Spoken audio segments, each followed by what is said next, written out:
This is the story of a widowed father whose children ignored him after his wife's funeral, only to discover through one heroic night how much he had quietly carried.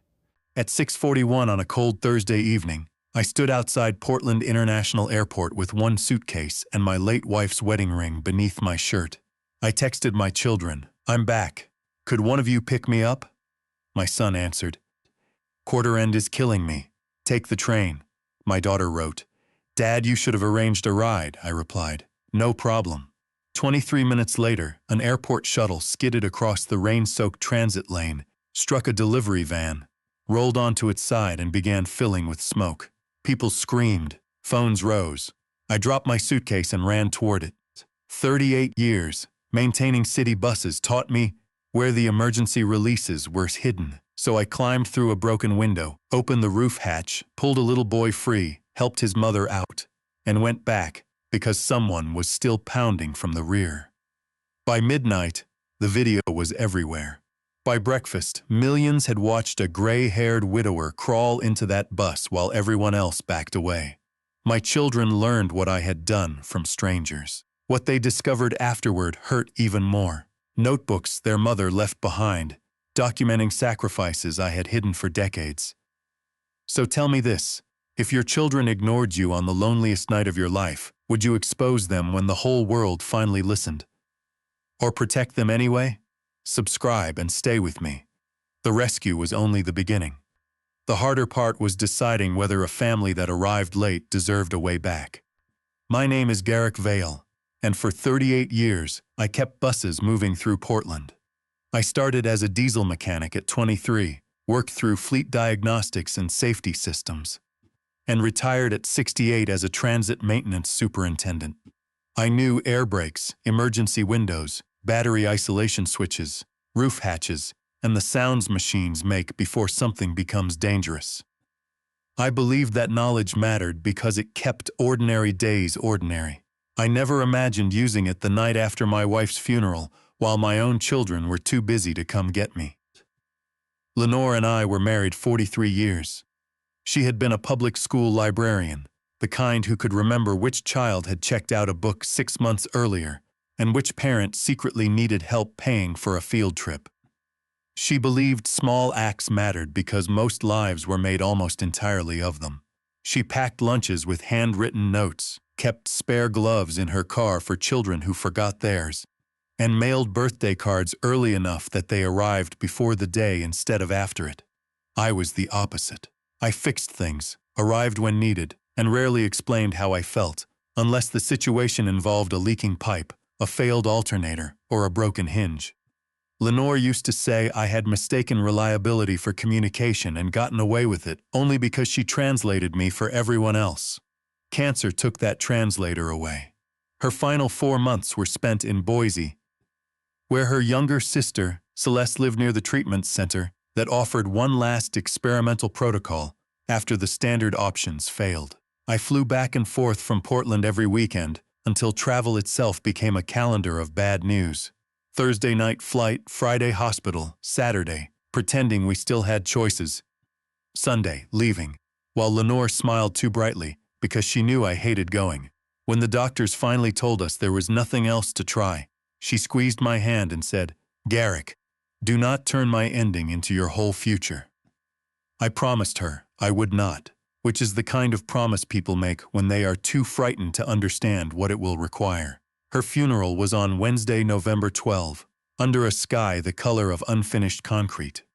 Lenore had requested no expensive floral arrangements because she considered them beautiful evidence that somebody was overcharged. Celeste put white chrysanthemums from her own garden beside the urn. Stellan, 40, worked in financial planning for a renewable energy equipment distributor. Muriel, 43, coordinated laboratory operations for a regional medical network. They attended with their families, cried honestly, hugged me hard, and flew home that evening because jobs, children, and school schedules were waiting. I stayed one more night in Boise because I could not make myself leave the hotel room where Lenore's blue cardigan still hung over the chair. The next morning, I folded it into my suitcase and flew home alone. The plane landed at 6:34 p.m. Portland rain covered the windows in silver threads. Every other passenger seemed to stand before the seatbelt light went off, reaching for bags, texting spouses, announcing arrival to people already circling outside. I stayed seated until the aisle cleared because nobody was waiting for me, and there was no reward for being first to the curb. At baggage claim, I opened the family group chat. Stellan, Marielle, their spouses, a few cousins, and enough grandchildren to produce 27 birthday notifications a year. I typed, "Landed. I'm at PDX. Could one of you pick me up if you're nearby?" Stellan answered 2 minutes later. "Quarter end is brutal. I'm still at the office. Take the Max or grab a car, Dad." Marielle replied after another minute. "I'm taking Tova to dance and Ellis has practice. You really should have booked something when you booked the flight."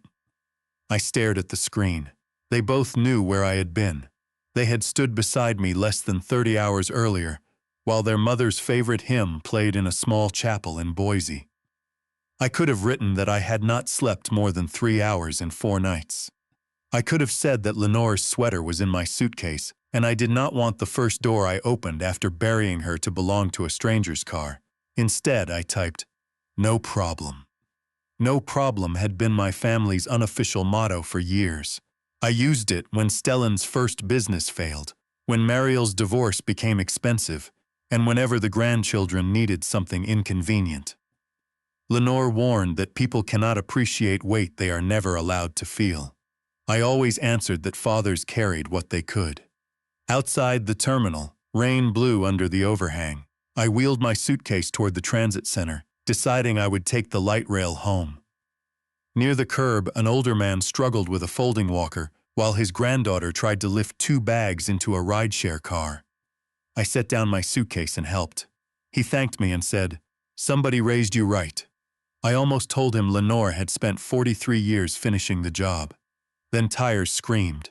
The sound came from the shuttle lane behind us, sharp and rising. I turned in time to see a white airport employee bus slide sideways on the rain-dark pavement.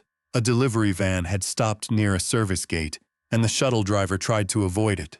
The bus clipped the van, struck the low concrete barrier, and rolled onto its passenger side with a heavy metallic crash that seemed to flatten every other sound around it. One rear panel sparked. Smoke began pushing from beneath the bus. People froze, then scattered into motion. Someone shouted for emergency services. 2 men ran forward, stopped when flame appeared near the rear wheel, and backed away. I heard a child screaming inside the bus. I dropped my suitcase. A security worker caught my sleeve. "Sir, stay back. Fire is coming. There are people inside." "I know, but..." I pulled free and ran. The passenger doors were trapped against the pavement and the driver's windows were above me. I knew the model from our fleet. After a rollover, the roof hatches became the best exits, but frightened passengers often missed the releases. I climbed onto the side panel using the wheel hub as a step and pounded on the nearest glass. "Roof hatch," I shouted. "Find the red handles above the center aisle. Pull both and push." A woman inside looked up through smoke and pointed toward the middle. Someone tried the hatch. It moved an inch and stopped. "Push the opposite corner first," I yelled. "Then lift." The hatch opened. A man's head appeared. He shoved himself through, coughing, and I grabbed his forearm. Another airport worker had reached me by then, and together we helped him down. A young woman followed. Then someone inside shouted that a child was pinned between seats near the front. The flame at the rear grew brighter. "Stay out," the security worker shouted at me. "Fire department is almost here." Almost is a dangerous word when smoke is already moving. I climbed through the hatch. Inside, the world had rotated 90 degrees. Bags covered the windows and emergency lights blinked through smoke. The driver hung against his belt, conscious but stuck. Near the front, a mother crouched beside a little boy, whose leg was trapped beneath a bent seat frame. "Help him," she said. "I'm here." I did not feel brave. I felt busy. There is a difference. I spent my career entering buses after collisions to figure out why systems failed. My hands knew where structural brackets were strong and where seat frames could flex. I braced one foot against the wall, lifted the damaged seat enough for the mother to pull the boy free, and told her to move toward the hatch. "My husband is in back." "I'll look." "Go." She stared at me. "Go now." The authority in my voice worked because panic often needs a job. She moved. I reached the driver next. His belt buckle had jammed under tension. I took the small emergency cutter clipped beside the dashboard. Another feature I recognized. Sliced through the belt and helped him crawl toward the hatch. Smoke thickened near the rear. I heard banging. A twisted luggage rack blocked one passenger near the rear. I wedged a broken seat support beneath it while another man pushed, and the trapped passenger crawled free. A voice still answered farther back just as firefighters reached the hatch. I pointed toward the sound. "One more. We've got it," a firefighter said. "Move." That was an order worth obeying. I climbed out and slid down the side of the bus. My palms were cut from metal and glass. One sleeve was blackened at the cuff. The little boy I had helped free was wrapped in a blanket 10 yards away, crying against his mother's chest. When he saw me, he lifted one hand. I lifted mine back. Only then did my legs begin shaking. A paramedic sat me on the bumper of an ambulance and cleaned my hands. "Family coming?" she asked. I looked toward the suitcase still standing alone near the curb. "They're busy." She glanced at me, then wisely said nothing. A police officer took my name for the report. Garrick, Vale, 68. He looked at my jacket, my hands, and the bus behind me. "Mr. Vale, witnesses say you went inside before fire crews arrived." I knew the bus. "That does not make smoke harmless." "No. You should get checked at the hospital." "I just came from my wife's funeral. I would rather not spend tonight in another hospital." His expression changed completely. "You buried your wife?" "Yesterday." For several seconds, he had nothing professional left to say. A reporter named Sloan Merritt asked whether I would speak on camera. I declined, and she did not push. A transit supervisor I once knew arranged a nearby hotel because the airport roads remained closed. I checked in with my suitcase, Lenore's cardigan, and 26 missed calls I had not noticed accumulating in my pocket. I did not look at them.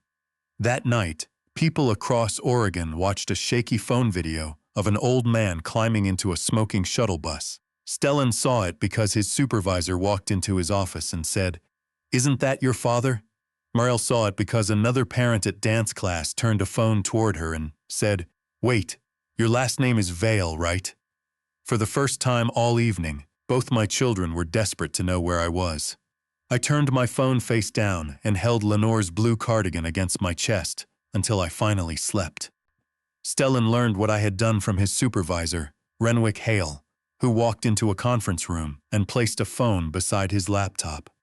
The video showed a gray-haired man pulling himself through the emergency hatch of an overturned shuttle. Stellan needed 4 seconds to recognize the jacket he had given me for Christmas 3 years earlier. "That's my dad," he said. Renwick looked at him. "Your father?" Stellan did not answer. The caption beneath the video had already updated with details gathered from police and witnesses. Reddard Transit Supervisor, 68. Helps rescue passengers after airport shuttle crash. Another clip showed me sitting on an ambulance bumper while a paramedic wrapped my hand. Somebody off camera asked whether family was coming. The microphone barely caught my answer. "They're busy." Stellan closed the video. Renwick's face changed. "Were you supposed to pick him up?" "My mother's funeral was yesterday." The words came out so quietly that Renwick had to lean closer. "What?" Stellan stood too fast, knocking his chair backward. His phone was already in his hand. He called me once, twice, 5 times. Every call went unanswered. By the time he reached Cressida, his voice had lost the controlled edge he used at work. "Dad was in the airport crash." Cressida went silent. "What do you mean in it?" "He went inside the bus." "Is he hurt?" "I don't know." "Where is he?" "I don't know." That was the first consequence. Not knowing. Across the city, Mariel was standing in the lobby of a dance studio holding Tova's coat when another parent named Kendra approached with her phone raised. "Mariel, is this your father?" Mariel almost said no before looking. She saw me climbing down the side of the bus, my sleeve dark at the cuff, one hand reaching toward the little boy being lifted through the hatch. She watched a second clip, where witnesses described an older man going back inside after others had escaped. Then the station anchor added that I had arrived in Portland shortly after attending my wife's funeral in Boise. Mariel sat down on the nearest bench. Kendra lowered the phone. I'm sorry. I didn't know about your mom. My dad texted me from the airport. Kendra waited. I told him he should have planned a ride. There are sentences that sound ordinary until you hear them beside the thing they interrupted. Marielle had probably written hers while searching for Tova's missing ballet shoe. Stellan had written his while reviewing a quarterly forecast. Neither child had intended cruelty. That did not make the result kinder. By 9:30, my phone held 41 missed calls and 17 messages from family, neighbors, former coworkers, and people I barely knew. I left it face down because I had no capacity left for being found. I woke just before 6 in the hotel room. For several peaceful seconds, I reached across the bed expecting Lenore. My hand found cold sheets. Grief is cruelest in those first waking moments, when the mind has not remembered its new rules yet. Then the smell of hotel coffee, the ache in my palms, and the sight of her blue cardigan over the chair restored everything at once. There was a knock at 7:43. I opened the door expecting hotel staff. Sloan Merritt stood there in a dark raincoat, no cameraman, no microphone. I'm sorry to bother you, she said. I asked the manager not to give me your room number. He didn't. One of the firefighters told me which hotel the police transported you to, and I waited in the lobby until the desk agreed to call up. If you want me gone, I'll go. What do you want? Nothing for the station. The hospital asked if anyone could get a message to you. The boy you helped free has a bruised leg, but no major injury. His mother is fine. The driver has a broken arm. Everyone from the shuttle survived. I leaned against the doorframe. Everyone? Everyone. I laughed once. It came out rough and surprised. Sloan smiled. His name is Milo. He keeps telling nurses the roof became a door. That's what it did. His mother wanted you to know. Thank you. She started to leave, then stopped. There are reporters outside. I figured. They're trying to identify where you're staying. I haven't told anyone. Why? Because you said no last night. Lenore would have liked her. At 8:30, Stellan and Marielle met at my house in the Selwood neighborhood. Stellan still had the spare key. The moment the door opened, the silence met them. No coffee, no radio, no Lenore calling from another room. Her slippers were beside the living room chair because I had not moved them after she left for Boise. A ceramic bowl on the entry table still held 3 unopened pieces of mail addressed to her. Marielle stood in the hallway and covered her mouth. I haven't been here since August. Me neither, Stellan said. They looked at each other. Neither liked what the answer implied. Cressida arrived 20 minutes later with coffee and breakfast nobody touched. She found Stellan in the garage staring at my old green pickup. The truck was 16 years old and had rust beginning along the rear wheel arch. You could have replaced this 5 times, Cressida said. He always says he likes it. Maybe he does. Stellan looked at her. Why does that suddenly sound like an excuse? Inside, Marielle began tidying because she did not know what else to do. She folded a blanket, wiped a counter that was already clean, then opened the cabinet beneath the stairs looking for extra trash bags. Behind a stack of old board games sat a long cedar box with brass handles. Lenore had kept it there for years. The lid was labeled in her handwriting. Home books, Marielle called Stellan. Inside were 8 cloth-bound notebooks, each covering roughly 5 years of family life. They were not secret diaries. Lenore recorded recipes, expenses, birthdays, repairs, and family stories. The first pages Marielle opened were ordinary enough to hurt. My irritation at a broken dishwasher, Lenore's notes about Christmas cookies, Stellan forgetting his passport on a family trip. Then a page dated 9 years earlier changed the air in the room. Lenore had written, Garrick sold the Triumph today. Told Stellan he was tired of maintaining it. That is not true. He loved that motorcycle almost as much as he loves pretending he does not love things. The sale covered $18,600 of Stellan's business debt. Garrick made me promise we would never tell him, he said. Failure already hurts enough without owing your father gratitude on top of it. Stellan sat down hard on the bottom stair. No. Cressida read over his shoulder. You thought he sold the bike because of his knee. That's what he told me. Marielle turned pages. Another entry, 6 years earlier. Marielle's divorce has become ugly. Garrick transferred $27,200 from his deferred compensation account to pay her legal retainer and temporary rent. He told her. The money came from an old insurance refund because he knew she would refuse if she understood. I told him we cannot keep making generosity invisible. He said dignity matters more than credit. Mariel's eyes filled. I thought Mom found that money. Stellan looked at her. So did I. They kept reading. One summer, I postponed workshop repairs for a granddaughter's program.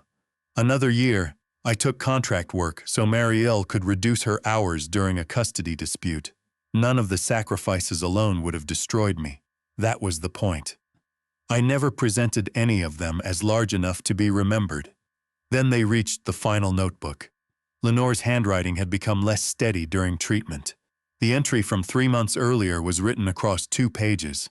Garrick thinks I do not know what the Boise Protocol costs. I know exactly.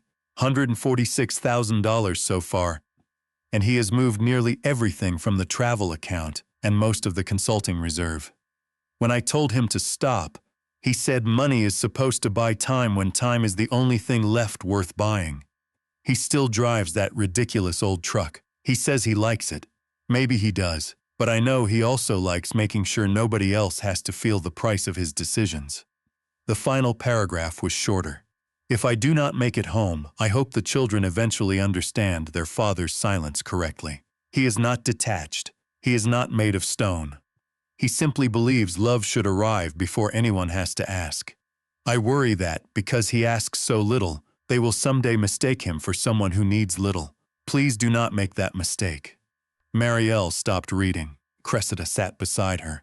Stellan bent forward with both hands over his face. For a long time, nobody spoke.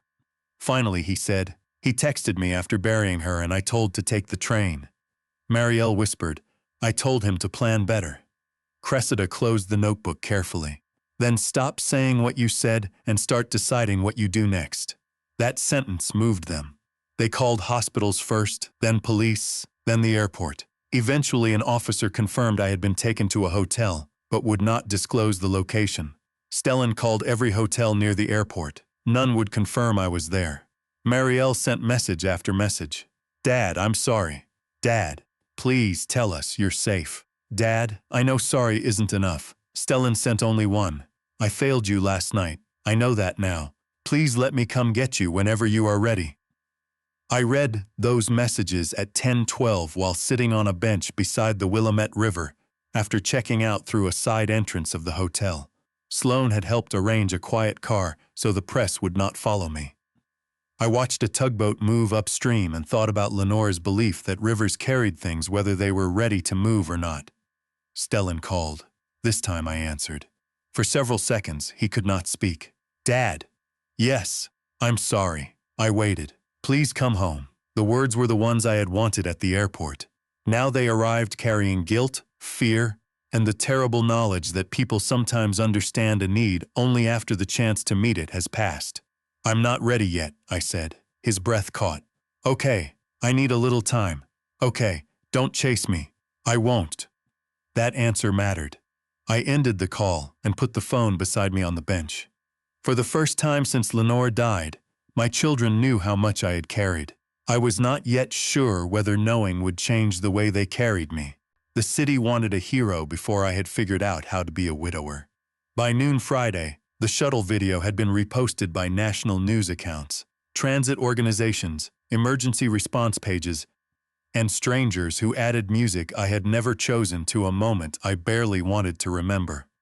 People slowed the footage down and drew circles around my hands to show where I had found the hatch release. One retired firefighter gave a television interview explaining that getting passengers toward the roof opening before smoke thickened had likely prevented panic from becoming a second disaster. I watched none of it voluntarily. Every time I saw my own face on a screen, I felt as though the world had mistaken an emergency for an identity. Sloan called around 4. The mayor's office wants to recognize you Monday. No. The fire bureau wants to give you a civilian commendation.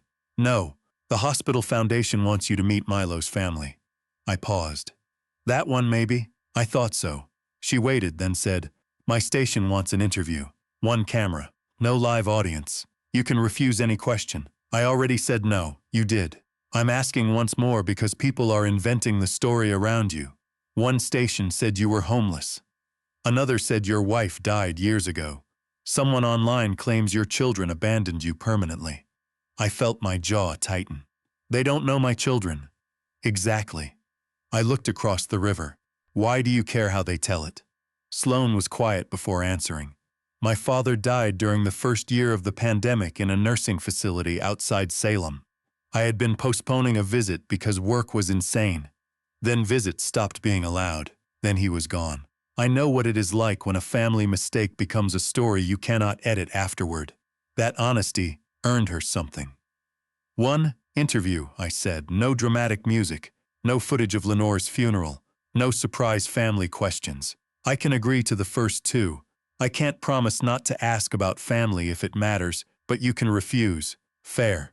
We scheduled it for Saturday morning at the hospital, partly because I agreed to meet Milo and his parents afterward. I spent Friday night in a small guest apartment owned by a former coworker named Cedric Ames, who was wintering in Arizona and had given the building manager permission to let me in. The apartment smelled like cedar cleaner and nobody's memories. That helped. Meanwhile, Stellan and Marielle kept reading Lenore's notebooks. They were not looking for evidence against themselves at first. They were looking for her. That is what grief makes people do. Search handwriting for a voice. They found stories Lenore had never told them because ordinary family life had moved too quickly when she was alive. My first marriage.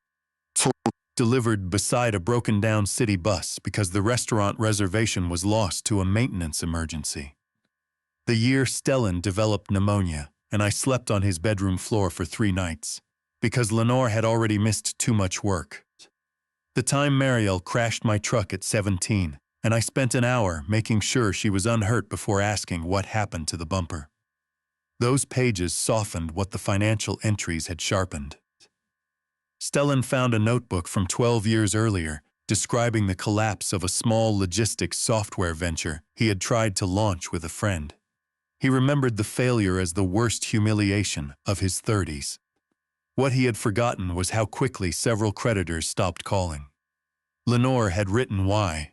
Garrick spent 2 weeks negotiating settlements, then sold his motorcycle to cover the final gap.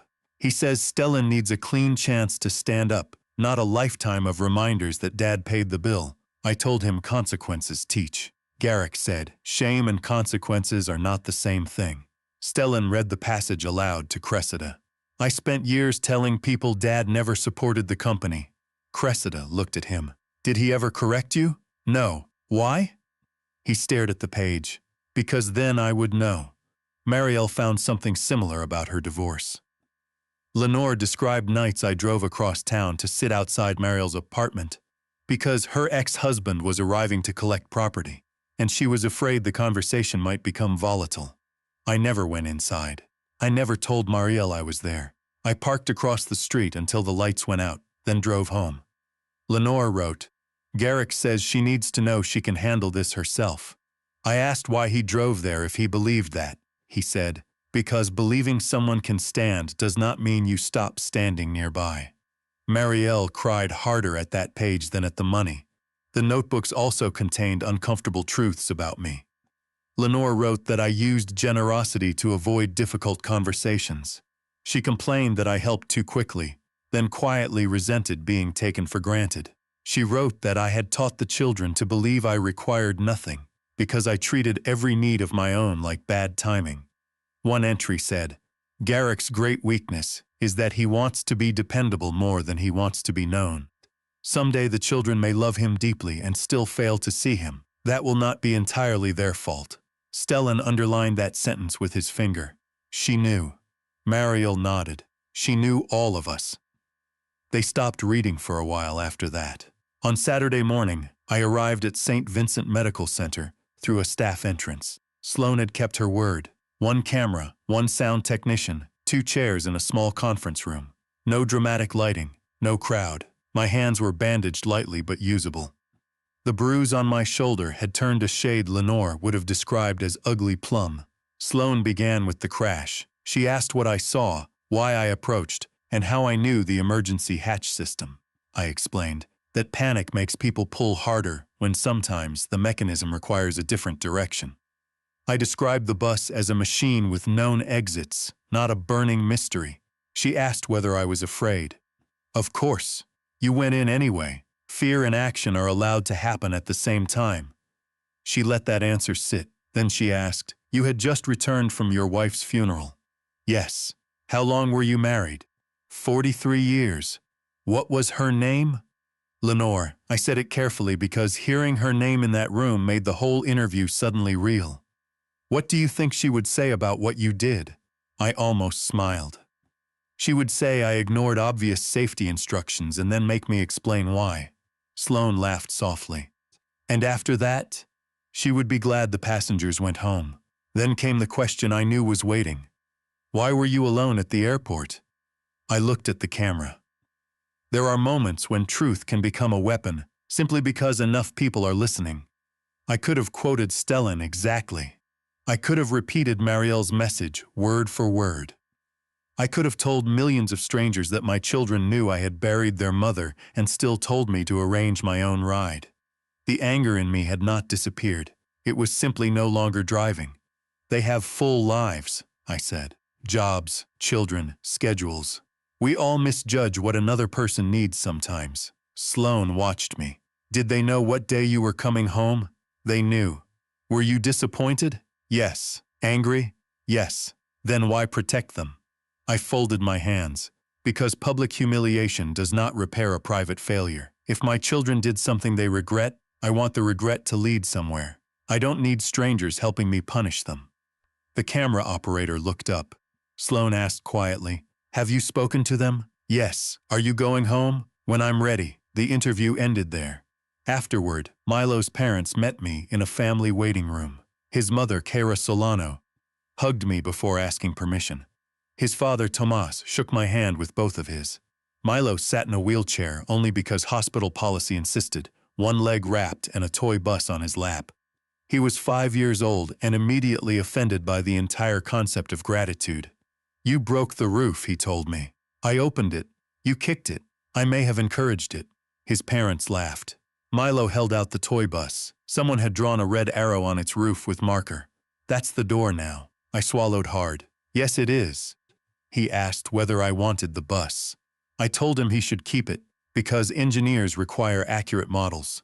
He informed me he was going to be a firefighter, not an engineer, which apparently ended the discussion. I walked out of the hospital feeling lighter than when I entered. The interview aired Saturday evening. The line people repeated was not about the crash. It was not fear and action can happen at the same time, though several emergency training pages liked that one. The sentence that spread was, "Public humiliation does not repair a private failure." Stellan watched from his kitchen with Cressida. When I said, "My children had full lives," he turned off the television. "He's still making excuses for me." Cressida shook her head. "No. He is refusing to let strangers define you by one night. That's worse. Why? Because I didn't earn that protection." Marielle watched with Tova beside her. Her daughter was 12, old enough to understand tone even when adults wanted to simplify. "Mom," Tova said, "why is Grandpa being nice if you hurt his feelings?" Marielle wiped her face. "Because he loves me." Tova frowned. "Then why didn't you pick him up?"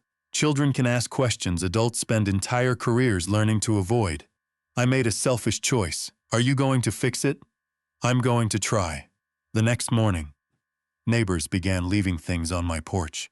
Not because I had returned yet, because the news had shown the house from an old city profile and people recognized it. Flowers, cards, a loaf of bread from the bakery 3 blocks away. Someone mowed the wet lawn. Another neighbor cleared leaves from the gutter over the garage. A retired bus driver left a note that read, "You taught half of use to check the second exit. Glad you remembered your own lesson." Stellan and Marielle saw those things accumulating while they waited at the house. Neither moved them. They simply added 2 chairs to the porch and sat down. For once, their schedules were empty because they had decided I mattered before the calendar gave permission. I still did not come home that day, but I began thinking about it. I returned home Monday evening at 6:18, 4 days after the crash and 5 days after Lenore's funeral. I chose the time deliberately because dusk had always been the gentlest hour in our house. The lamps came on before the windows became mirrors, and Lenore used to say that was when a home decided whether it felt welcoming or lonely. I drove Cedric's borrowed sedan through Selwood with my suitcase in the trunk and my phone on silent. The closer I got, the more familiar everything became. The coffee shop where Lenore bought cinnamon rolls on Sundays, the school crossing where I had once spent a month arguing with the city over visibility, the hardware store that still had a crooked sign I had promised myself for years I would tell the manager about. My street looked different. Cards lined the porch steps. Flowers filled 2 buckets near the door. Someone had tied a small blue ribbon around the railing, the same shade as the cardigan folded in my suitcase. 2 lawn chairs sat beneath the porch light. Stellan was in one. Marielle was in the other. Neither held a phone. The sedan had barely stopped before Stellan stood. He did not run toward me. That mattered. A man who feels guilty often wants to close distance faster than the hurt person is ready for. My son waited beside the porch until I opened the trunk. "Can I take your bag?" he asked. I looked at him. His eyes were red-rimmed and tired. Yes. He lifted the suitcase carefully, as though Lenore might still be inside it. Mariel came down 1 step. "Dad." "Hi, sweetheart." She covered her mouth for a second, then lowered her hand. "Can I hug you?" I nodded. Her arms came around me hard enough to hurt the bruise on my shoulder. I said nothing. Pain is sometimes a price worth paying for contact you wanted before you understood how much you needed it. Inside, the house smelled like coffee, soup, and too many flowers.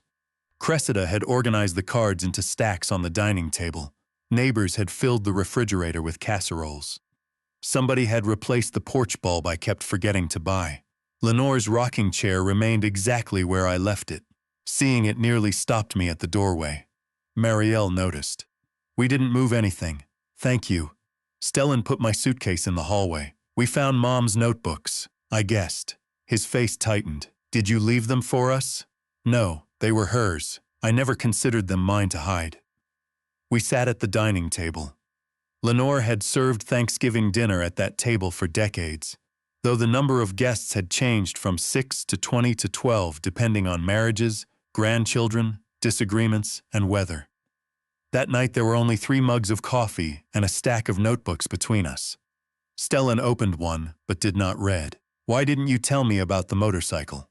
"Because you were already ashamed the business failed. You sold something you loved. It was a motorcycle. It was Mom's anniversary gift to you." "Yes, you lied to me." I looked at him. "I did," the answer surprised him. "I told you my knee bothered me because I wanted the help to arrive without becoming another debt between us." He leaned back. "You let me spend 12 years thinking you didn't believe in my company. That part was a mistake." His eyes moved to mine. "I thought keeping the money invisible kept the pressure off you. I also kept my support invisible. Those are not the same thing." Stellan swallowed. "I complained about you to people. I know. You never corrected me. I should have." Marielle looked down at her hands. "And the divorce money? You needed it. I would have paid you back." "I know. Then why didn't you let me?" I thought about the right answer. "Because you had just spent a year being made to feel inadequate by someone you trusted. I wanted one piece of help in your life that did not come with a performance review." Her face folded. She pressed her fingers against her eyes. "Dad, I'm not telling you that to make you feel guilty. That's not helping. Guilt is not always preventable." Stellan gave a broken laugh. "Mom wrote you say things like that when you're trying not to cry." I looked at the notebooks. She was rude in writing too. For the first time, all 3 of us laughed. It lasted maybe 4 seconds. It was enough to remind us there was still a family somewhere beneath the wreckage. Then Stellan became serious again. "Why did you protect us in the interview?" I already knew what he meant. "Because strangers do not need to punish you for me. You could have told the truth." I did tell the truth. "You have busy lives. You also made a bad decision. I told you to take the train after Mom's funeral." "Yes, that sounds worse when you say it. It sounded bad when you wrote it." He looked down. Marielle's voice was quieter. "I told you to plan better." "Yes, I keep hearing it. So do I." She flinched, and I hated that part of honesty. Truth can be necessary without being gentle. I was angry, I said. I want you both to understand that. I sat in that hotel room and felt more alone than I can remember feeling in my life. Your mother was gone. I had just helped strangers survive a crash, and the people I wanted most had not shown up before the crash gave them a reason to notice me. Stellan's eyes filled. But, I continued, one terrible evening cannot be the only evidence I use to judge an entire lifetime. Your mother taught me that too. Marielle whispered. Do you forgive us? I looked at the two people Lenore and I had raised. Adults. Parents, busy, imperfect, capable of selfishness and love in the same week. Yes. Stellan looked stunned. That fast? Forgiveness is not the same as pretending nothing happened. What happens now? That depends on what all three of us do next.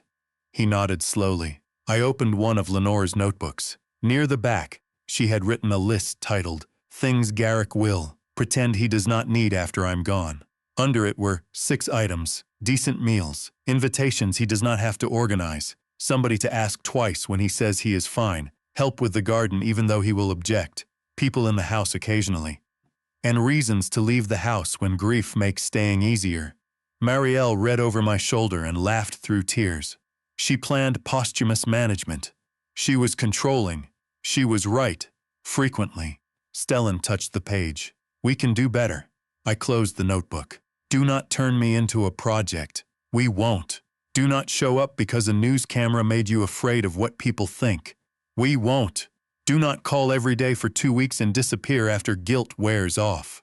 Stellan looked at Marielle. That one feels aimed. It is. Marielle nodded. Fair. That first night home, they stayed until almost 11. Nobody checked a phone except to tell spouses they were running late. Cressida brought Stellan's son over for 20 minutes so he could hug me and inspect my bandaged hands. Marielle reheated soup and complained that neighbors had used too much salt. I told her Lenore would have agreed. The ordinary rhythm of family returned in pieces so small I might have missed them before. After everyone left, I carried Lenore's blue cardigan into the bedroom and placed it over her rocking chair. Then I sat on the edge of the bed. The house was quiet again, but it was a different quiet. Before, silence had felt like proof that everyone else had somewhere more important to be. That night, silence felt temporary. Stellan had said he would come Wednesday morning. Marielle planned dinner Thursday. No grand vow, no dramatic family pact, just 2 specific times on a calendar. Lenore had spent years telling me love was mostly logistics with better intentions. Before going to bed, I did one thing that would have been almost impossible for the man I had been a month earlier. I sent both children a message without waiting for them to ask whether I needed something. Tomorrow is going to be rough. I need company for dinner, but I do not want to talk about the crash. Stellan answered first, 6:30. I'll bring food. Marielle followed. I'll bring dessert. And no questions. I stared at the 2 replies until my vision blurred. Asking had not made me weak, and their yes did not erase their earlier no. Both truths were allowed to exist together. Healing, I realized, was not replacing the painful memory with a better one. It was giving the painful memory company until it stopped being the only story in the room. I finally understood what she meant. Wednesday at 7:05 a.m., Stellan knocked on my back door carrying 2 coffees. He did not text first. He did not ask whether I needed anything. He simply arrived, held out 1 cup and said, I guessed medium roast. That was how the new rhythm began. Not with speeches, but with repetition. He came every Wednesday for 6 weeks. Sometimes we talked for an hour. Sometimes he stayed 15 minutes because a meeting started at 8. The important thing was that he came when there was nothing dramatic to fix. On the second Wednesday, he replaced the worn rubber strip beneath the garage door without asking. On the third, he brought a folder containing copies of his own life insurance beneficiaries, power of attorney forms, and emergency contacts. What is this? I asked. Proof I finally understand paperwork should not be a mystery in families. You want me to review it? No, I want Cressida to know where everything is. I'm showing you because you made me think about it. That was better than needing me. Marielle chose Thursday evenings. Her soup never tasted like Lenore's and improved only after she stopped trying to make it taste like Lenore's. Some weeks she brought Tova and Ellis. Some weeks she came alone. Once she arrived furious from work, spent 20 minutes complaining about a colleague, then apologized for using me as an emotional dumping ground. I told her parents had survived worse than listening to their children complain about coworkers. You never complained to us, she said. That may be part of why we ended up here, she nodded. The children were beginning to understand that my silence had not been pure virtue. That mattered, because if they turned me into a saint, we learned nothing useful. 2 weeks after I came home, the three of us drove to Boise. Lenore's ashes had been placed in a memorial garden near the treatment center, where she spent her final months, beneath a small stone engraved with her name and the line she chose herself, "Read widely, love specifically, return your books." Stellan stared at the engraving and laughed through his tears. Of course. She threatened to haunt anyone who forgot the last line, I said. Mariel knelt and brushed leaves from the stone. She probably will. For a while, none of us spoke. Wind moved through dry grass beyond the garden wall. A volunteer was watering late-season flowers near the path. Somewhere inside the treatment center, automatic doors opened and closed with a soft mechanical sigh. Stellan finally said, "Mom, I'm sorry I wasn't there for Dad." The sentence was not addressed to me. Mariel added, "Me too." I felt an immediate urge to rescue them from the discomfort, to say Lenore knew they loved her, knew they were busy, knew everything was fine. That reflex had shaped our family for decades. I let the silence stay. Stellan wiped his face. I keep thinking about the message. I was irritated because I had a forecast call. A forecast call. You cannot change it. I know. You can change what a forecast call means next time. He nodded. Mariel looked at me. Was Mom scared at the end? I had avoided that question for weeks, maybe years, in advance. Yes. Mariel's eyes closed. She was also tired, I continued, and angry, and funny. She complained that the hospital coffee tasted like burned cardboard on her last morning. She told me to stop looking at her like I was trying to memorize a crime scene. Stellan laughed softly. She knew she was dying, I said. She was not peaceful every minute. Do not turn her into a story where good people accept everything beautifully. She was a person. That honesty helped us more than the comforting version would have. On the drive home, Stellan asked if we could stop at the small diner Lenore liked outside Baker City. We sat in a booth where she had once stolen fries from my plate while insisting she was not hungry. The waitress did not know any of that. She simply refilled coffee while 3 people quietly reassembled a memory. The Fire Bureau ceremony happened in December. I had declined the mayor twice but eventually agreed to a community preparedness event after Chief Darius Penn framed it differently. "We don't need you to be a hero on a stage," he said. "We need you to teach people what you knew about that bus." That made sense to me. The event was held at a neighborhood community center, not City Hall. Firefighters demonstrated extinguishers, emergency kits, evacuation plans, and vehicle safety. I spoke for 12 minutes about exits panic and the danger of assuming someone else has already called help for help. Stellan, Mariel, Cressida, and the grandchildren sat in the second row. A man in the audience asked, "What made you run toward the bus when everyone else backed away?" I had answered versions of that question many times by then. My answer had changed. "At first, training," I said, "then the people inside. But weren't you afraid?" "Yes. Then why not wait for professionals? Because sometimes waiting is the right thing. And sometimes the people trained to act are still 40 seconds away. The hard part is knowing which moment you are in." I paused. The larger lesson is not to chase danger. It is to prepare before the dangerous moment decides for you. Chief Penn nodded. That was the answer he wanted people to hear. Afterward, Milo and his parents surprised me by attending. The boy ran across the room carrying the same toy bus with the red arrow on its roof. His leg had healed. He told my grandson Ellis that I had opened the wrong side of a bus because it was sideways, which was technically accurate and therefore impossible to correct. Seeing him healthy changed something in me. The crash stopped being only the night my children failed me. It became the night a family of strangers went home together. Grief had narrowed my vision so much that I had nearly let the pain afterward own the meaning of the rescue. Lenore would have objected. In January, my grandson Ellis wandered into the garage while I was replacing a cracked hose on the old truck. He was 14 and already taller than Marielle. He watched for 10 minutes before asking if I could teach him to restore something. What? I don't know. Something broken. That is a dangerously broad category. We found an old steel bicycle frame at a salvage cooperative for $80. The paint was chipped, the chain frozen, and one wheel bent badly enough to wobble. We spent Saturdays cleaning parts, replacing bearings, straightening what could be saved, and discarding what could not. The first time he installed a brake cable incorrectly, he became frustrated. I ruined it. No. You installed it wrong. That sounds like ruined. No. Ruined means the structure cannot recover. Wrong means we correct it.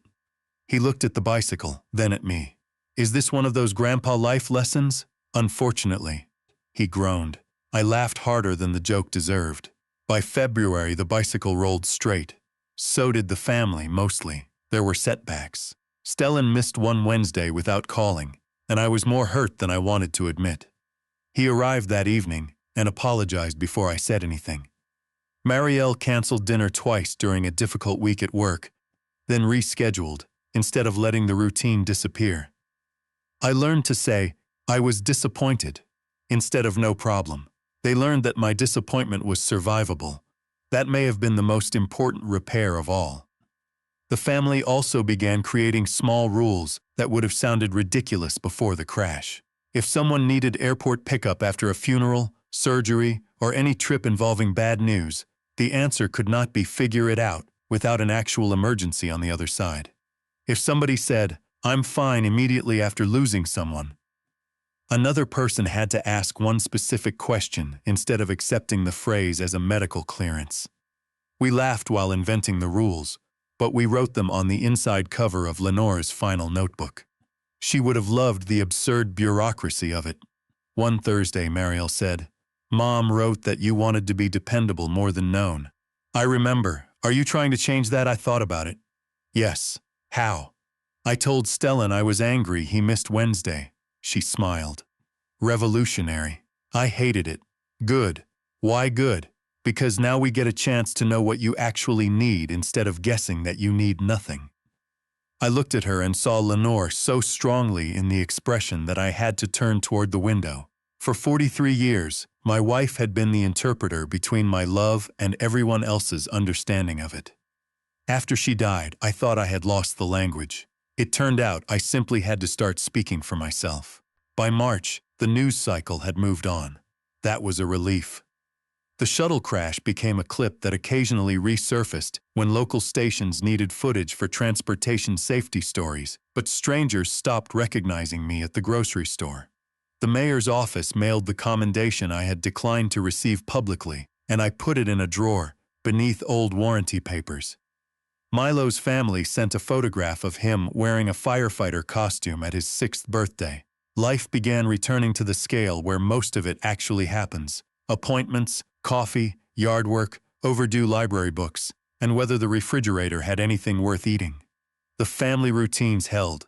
Stellan missed Wednesdays sometimes, but he called before he missed them. Marielle's Thursday dinners migrated between my house and hers. Cressida started joining us once a month, and I discovered she had spent years quietly warning Stellan that I was doing too much for everyone. I apologized for assuming she had encouraged his dependence.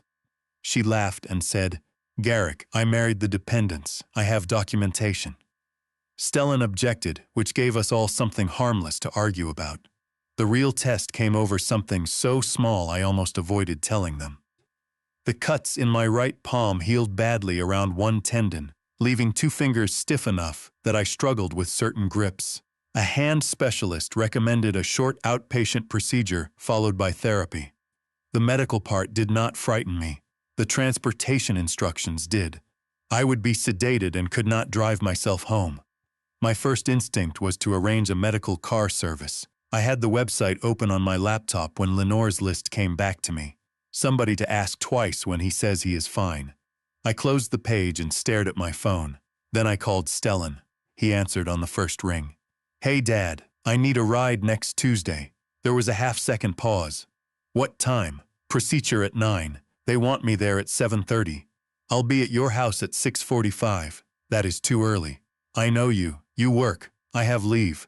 Stellan, Dad, I stopped, he continued. You asked. Let me answer. The sentence hit me with more force than it deserved. All right. Do you need me to stay during it? They said a responsible adult should remain reachable. Then yes. Fine. Anything else? No. Are you sure? I almost said yes automatically. Instead, I thought, could you make sure there is coffee when I wake up? He laughed. Now we're abusing the system. On Tuesday, Stellan arrived at 6:41 with 2 coffees and a breakfast sandwich I was not allowed to eat because I was fasting.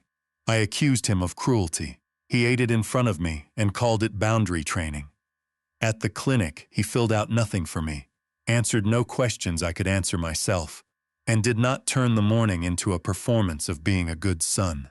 He simply sat in the waiting room reading emails until the nurse brought him back after the procedure.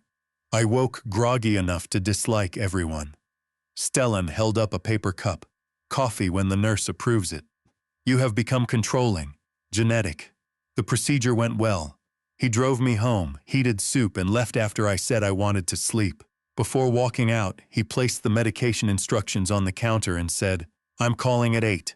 If you don't answer, I'm calling again. Threats in my own kitchen. Yes. At 8, he called. I answered. That ordinary sequence. Ask, answer, show up, leave when no longer needed, did more to rebuild trust than any apology. I realized I had spent decades believing dependence came in only 2 forms, weakness or burden. Lenore had known better. Healthy families depend on one another without turning the dependence into ownership. A week later, Marielle confronted her own version of the pattern.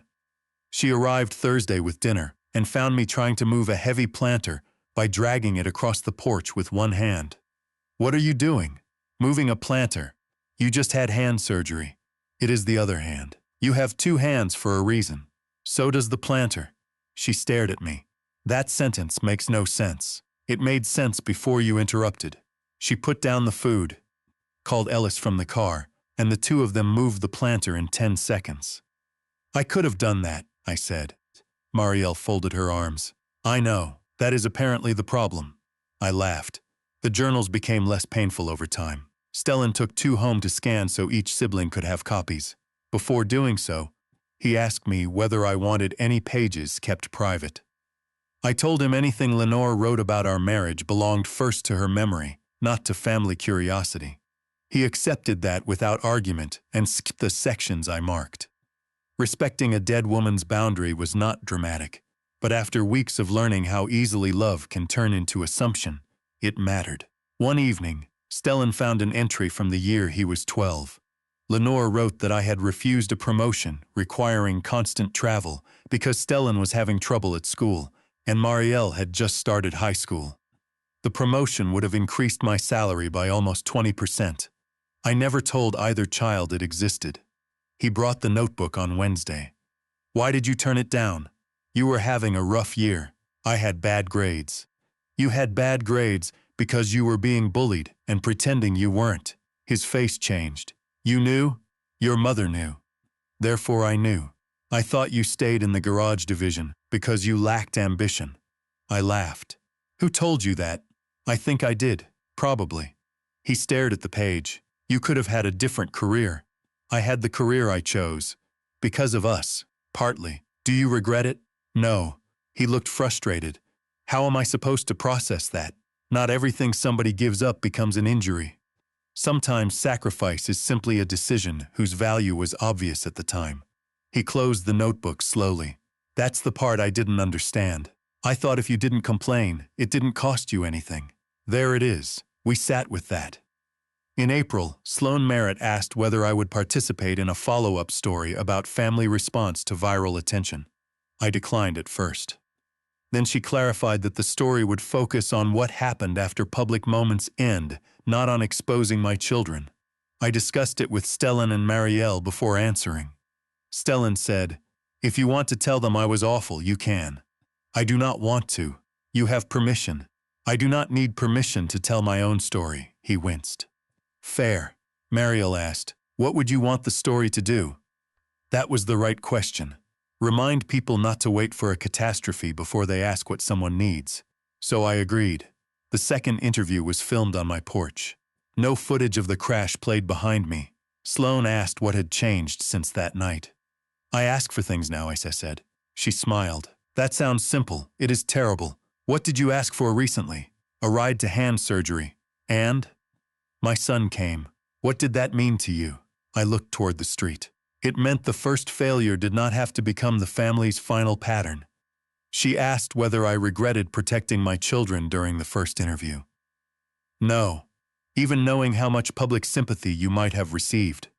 I had enough sympathy. What I needed was a family willing to change. The clip aired locally and did not become national news. Good. Some truths deserve a smaller audience. In May, Milo's family invited us to his kindergarten spring picnic. I took Stellan and Marielle with me. Milo barely remembered the crash clearly anymore, which may have been the greatest gift of all. He remembered the toy bus, the hospital, and the old guy who knew the secret door. He did not remember smoke or fear with the precision adults carried it. His mother Kara hugged me and then hugged my children. There was no awkward explanation of why they had not been at the airport. The world did not demand one. On the drive home, Marielle said, I used to think showing up meant being there for the big things. What changed? Milo doesn't remember the big thing. He remembers you explaining the roof hatch. Stellan looked out the window. Mom was right. It's the small stuff. Lenore had been right about most things. I found that increasingly irritating, even after death. Summer arrived slowly. I planted tomatoes I did not want because Marielle said the garden looked lonely. Stellan helped repair a section of fence.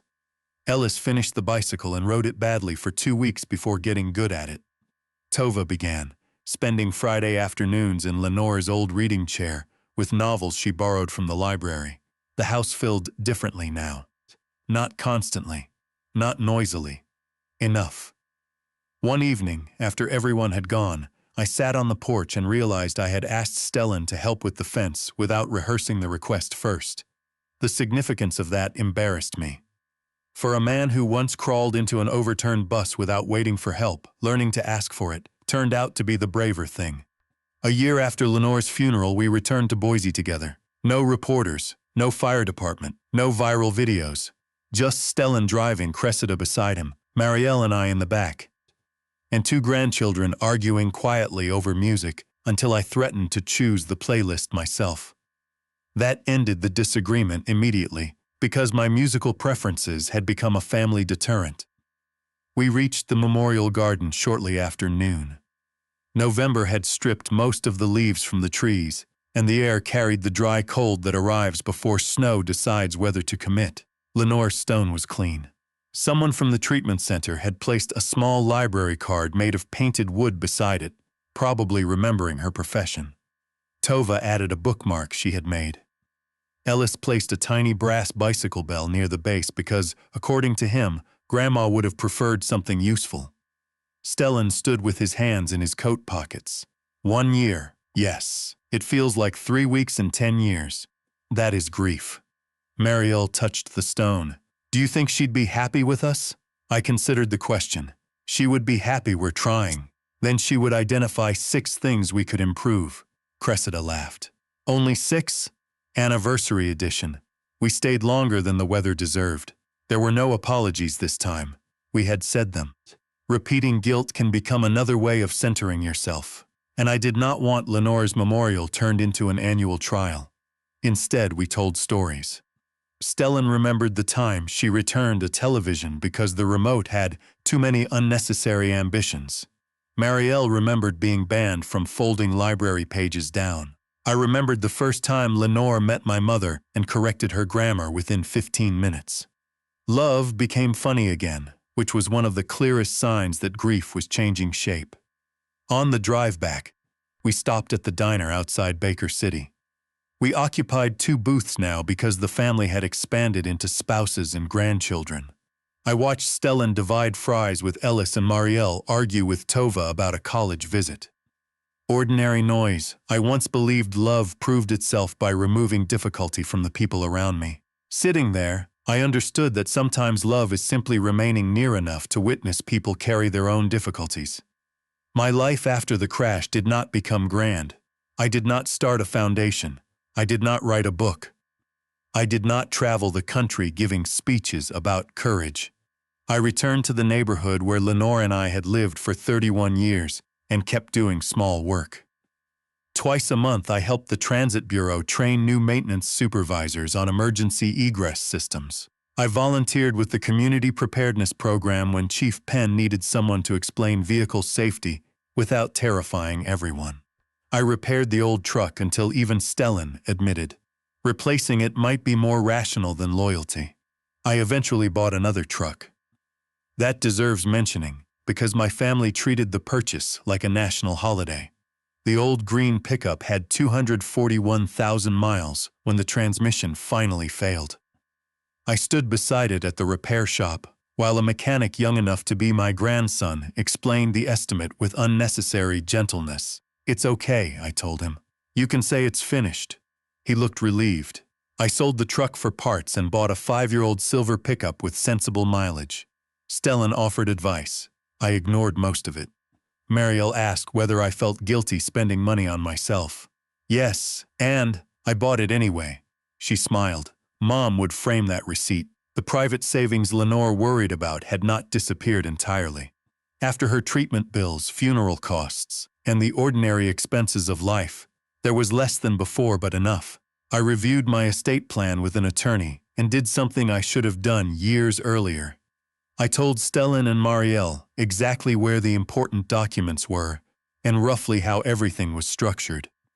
Not because they had earned access to every number, but because secrecy and protection are not the same thing. I also made one rule: no financial surprise rescues.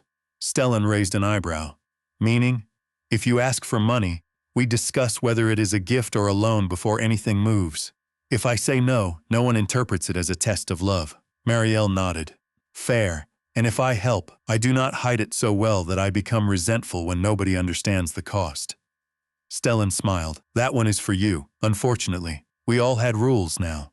Forgiveness changed too. People talk about forgiveness as if it is one decision made under dramatic lighting. Mine was less elegant. I forgave Stellan and Marielle at the table when I came home. Then had to forgive them again when the airport memory returned unexpectedly. They forgave me for making them feel foolish when the notebooks revealed sacrifices they had never known existed. I forgave myself for confusing silence with strength. Some weeks we did better than others. The important thing was movement. One Wednesday morning, Stellan arrived without coffee because he had forgotten. A year earlier I would have said nothing, made my own, and silently treated the missing cup as evidence that the new routine was fading. Instead I said, "You forgot my coffee." He looked horrified. I did. I am disappointed. He stared at me, then laughed. You really are changing. Do not make me regret it. He drove to the cafe and came back 10 minutes later. That tiny scene may be the truest ending I can give you. Not the shuttle bus, not the news cameras, not the strangers calling me brave. A son forgetting coffee, a father admitting it mattered, and both men surviving the conversation. Because families rarely break from one spectacular betrayal. More often, they wear down through postponed calls, assumptions, unasked questions, favors nobody discusses, and needs that stay invisible until resentment gives them a louder voice.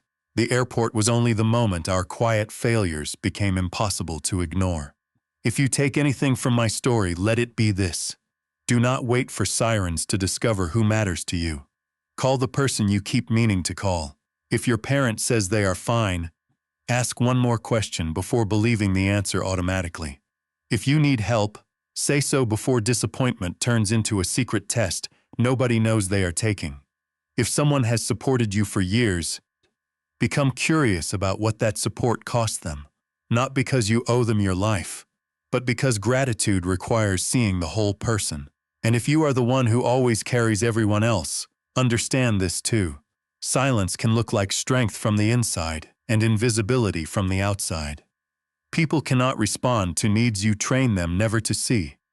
Boundaries and requests are not failures of love. They are instructions for how love can actually reach you. I was right to be hurt when my children did not come to the airport. They were wrong to treat my grief like a scheduling inconvenience. I will never rewrite that night to make it softer. But I also refuse to make one failure the final definition of two people who spent the next year learning how to show up before I had to ask twice. That is the part I am proud of. Not that they felt guilty. That guilt became behavior. Stellan rearranged work when family truly needed him, instead of automatically assuming somebody else would handle it. Marielle began putting specific dates on the calendar, rather than promising we should get together soon. Cressida helped both of them keep perspective when guilt threatened to become performance. The grandchildren learned that Grandpa could need things and still be Grandpa. As for me, I kept Lenore's final notebook in the drawer beside my bed. I do not read it often. Grief can become a habit if you keep reopening the same pages simply because they hurt in familiar ways. But once in a while, I return to the sentence that changed how my children saw me, and eventually, how I saw myself. Because he asks so little, they mistake him for someone who needs little. She was right. I needed more than I admitted. I needed the ride home. I needed someone to notice the empty seat beside me. I needed my children to understand that the man who fixed everything could still have a night when he did not want to solve one more problem alone. They missed that moment. Then they came back. There is no guarantee everyone in your life will come back. Some relationships should remain distant. Some patterns are dangerous enough that forgiveness does not mean renewed access. My story is not an argument for accepting endless neglect simply because the neglect comes from family. Repair only works when accountability produces consistent change. But when people do change, allow yourself to notice that too. One evening this summer, I sat on the porch while Stellan repaired the loose gate latch, and Marielle brought dinner through the kitchen. Ellis rode the restored bicycle down the sidewalk. Tova was in Lenore's chair reading a novel and ignoring all of us. Nobody was performing reconciliation. Nobody was apologizing. Nobody was discussing the crash. The house simply sounded alive. I looked toward the empty chair beside me and thought of Lenore. "You were right," I said quietly. Stellan glanced over from the gate. "About what? Nothing you need to know?" He shook his head and went back to work. That made me smile. "So before you leave, I want to ask you the question I have carried since that rainy night at the airport. If someone you love failed you at the moment you needed them most, what would you need to see before you trusted the relationship again? An apology, time, changed behavior, or something else entirely? Tell me in the comments. And if this story reminded you of someone who has been quietly carrying more than you realized, call them today. Do not wait until the world has to put their courage on a screen before you learn what they mean to you. If you believe stories about family, grief, accountability, forgiveness, and second chances are worth telling, subscribe to the channel and stay with us for the next one. Thank you for staying until the end. Take care of the people who keep showing up. And when they finally ask something of you, be there before the sirens.